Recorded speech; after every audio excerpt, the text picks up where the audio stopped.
Slide in there. Come on in. So how's it going? Hello, how are you? Hello. It's going very well, thank you. I noticed on my way up there, like the Panic at the Disco fans kind of got a bit of a dirty dancing feel. That's actually awesome. Is that not? Was it not I never made that intentional? connection. It was definitely not intentional, but I'll take it. That's awesome. what I thought. Oh, dirty. No, wait, it's not. It says Panic at the Disco. I'm gonna go even more dirty dance. We'll put it in pink. And we'll go full out. Pictures. 2 days ago, the Nicotine EP was released. Yeah. I know it's still quite early days, but has the reception been pretty good? Does everyone seem to like it? So far, yeah. I like releasing like I mean, I guess they're called B-sides, but it's just stuff that didn't Make it fit on the album. Yeah, yeah. Just didn't make it on there. I mean, I like to keep the album like 11 songs at most, but it's fun. Like I still love all those tracks, so to be able to show anyone, just get it out there, it's always a good treat. I like it. Are you playing some of them? Not yet. Like we're trying to learn a few more, just for the live set. But yeah, we haven't actually played any of the B-sides yet. Oh. So that's always a fun little surprise. It might pop up. Try and slip one in. Exactly. And your last full length was last year. Mm-hmm. Is it still too early to ask? Will there be a new one anytime soon? Not at all. I think in the past it would have been too early. We definitely took our sweet time between albums. But no, I mean I kind of never stopped writing. So I'm hoping to definitely push something out sooner. Yeah. I definitely have some music, and I don't know. I honestly kind of want to work with other people as well. Like we haven't really done too many collaborations. Right. But that's something that I've always wanted to do. Kind of want to jump more into that world. Have you got anyone specifically in mind?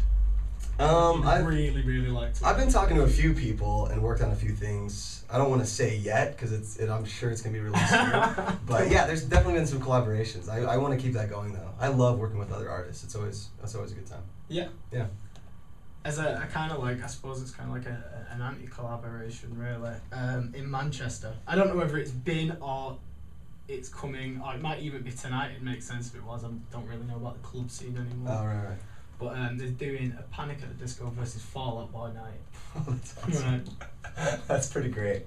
How are they just pumping out remixes of our songs or something? Yeah, it's like a battle. As far as I know, yeah, it's just going like back and forth. That's pretty great. I'm into that. Yeah. And you'll see who dances I'll battle the most anybody. to watch. I love that. I'll battle Fall Out Boy. Yeah. So is I mean, like, you guys seem to be on pretty good terms. Oh yeah, definitely. So yeah, really, I just thought, I thought I'd make friends. sure. I didn't want to be wearing enemy colours or anything. No, that's awesome. No, I know. Like You've recently done a song with Travis McCoy. Yeah. I know he's linked with Pete Wentz through like Gym Class Heroes labels. Exactly. But I would like to talk about the Travis McCoy song. Sure. How did that come about? That actually came about. Let's see, Butch Walker, who we've worked with, he's a producer. He worked on our last album and this album, and I love working with that dude. And he always just has fun ideas. He's always a good time. But he and Jake Sinclair had that song that they had gotten from someone. Like it just became this thing, and Butch wrote this chorus. I mean, the chorus for Keep On Keeping On. Yeah. And I just fell in love with it. And I actually wanted to use it for Panic, but I was like, I wanted it so bad, but for some reason it just didn't feel right. I was like, I would really like to get someone on this. And then Travis just made perfect sense. I was like, I want him to spit a couple lines and just see how it feels. And it just ended up working out. I mean, that was the first collaboration really that I'd had with him, so it was pretty nice. Yeah. Yeah. It all went well. He was a nice guy. Oh, he's the best. Travis. Got to awesome. avoid certain subject matters. Or He's talk about Katy Perry. Oh, That's fine, dark man. territory. Yeah. No, he's a good dude. He's always been a fun guy to hang out with.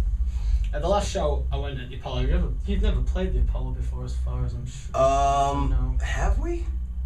No, we played. Yeah, we played here. God, when was that? I want to say 3 years ago.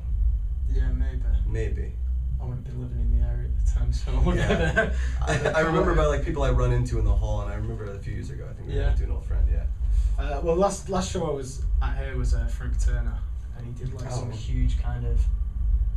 Not indoor fire, it's like a confetti thing at the end. Oh, that's cool. So have you got any kind of stage antics planned for the evening? Yeah, I mean, we love doing some kind of theatricality in the live show. I mean, there's definitely, this time actually we were able to bring over production, which is a huge deal. I'm always fighting for that, but finally it made sense. Like, well, we have enough time in between tours, we can slow boat our stuff over.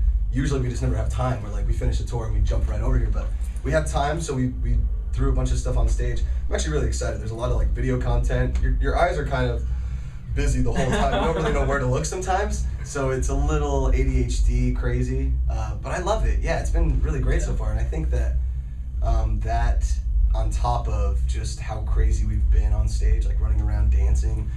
I mean, I'm just in a pool of sweat. Like the first, I'm stinky, is sweaty, and just no, it's crazy. It's gonna be really fun. You should have done some choreography. Watched it dancing, took that in. Now that you're talking about it, I mean that's maybe the new logo. We just steal it. So I'll just hoist myself up. We'll superimpose me, like Photoshop me holding myself up. Holding yourself. Right, I've got one more question, and it's kind of a serious question, really.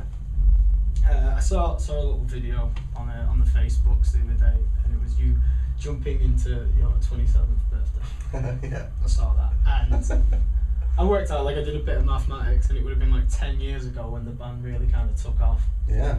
I know that doesn't really make you kind of like a child star or anything. It's still quite a young age to be thrown pretty much in the deep end of it all. I mean, like, was it hard for you to develop or to switch to kind of like from normality to like this huge thing? It seemed to happen really quick. Like, I'd never heard of Panic at the Disco, and then you were everywhere. Yeah, I mean, it was just as bizarre for us. I mean, it's like when we were getting started, we didn't really.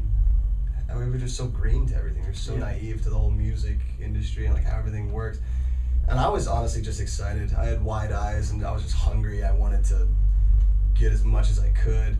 And I think at that time, maybe we were ill-prepared in certain aspects of it, but really, like, we just focused on the stuff we knew we wanted to do. It was like, make a great live show, make albums that we're proud of, like, really work on the music and the songwriting.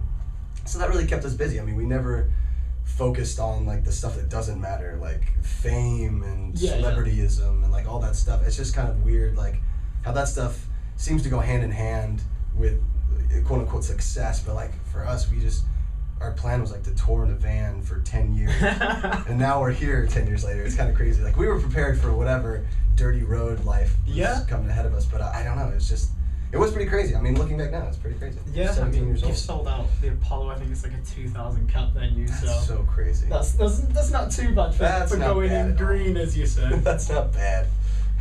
And like, just because as a final thing, as a final cliche, so what's next for Panic at the Disco? What is next? Oh man. For Panic, I don't know. I mean, we've, like, as a band, it's gone through so many changes. I mean, it's just been you just recently put about 2 years ago, but you put your touring bassist as a full member kind of thing. Yeah, kind of. It's like, it's weird, you know, like you make certain announcements and you give people certain ideas of like how things go, but it sometimes falls under a false pretense, you know? You say, oh, this is how it is. Like when here's an example, like when we started the band and we were like, oh, you know, Pete signed us and stuff, and automatically people thought, oh, look, Pete writes all the songs for him, you know? And we were like, what? Why the hell is that a thing? People jumped up. Like, that became a thing. What are you doing? Get the fuck out. Zach, get out! No, we're good. Yeah, we're just saying. Like, it's fucking Zach. Jesus, that's a ruin everything. No, but it's weird. Like, you get that idea of like, and people, you know, think, oh, this is how it runs in your band or whatever. But I mean, there's no way to explain it. And honestly, like, I wouldn't want to change that because there is some kind of excitement that goes with the mystery behind, like, how does stuff really run, you know? It was like when you would get, like, back in the days, like when vinyl was the biggest thing and you would open it up and you'd see the band and that was like so amazing. Then you'd see them live and it was even crazier. Now everything's like so close knit and you can talk to fans on social media and like be a little more intimate. I don't know, it's kind of like there's not really many secrets out there, but there's still stuff that I guess is not fully understood, which still kind of makes it exciting. You know, I still always like the argument of how much sway a label has on the decisions of the band. Exactly. Yeah, not much. You just do what you want. I'll just tell you right now. Yeah.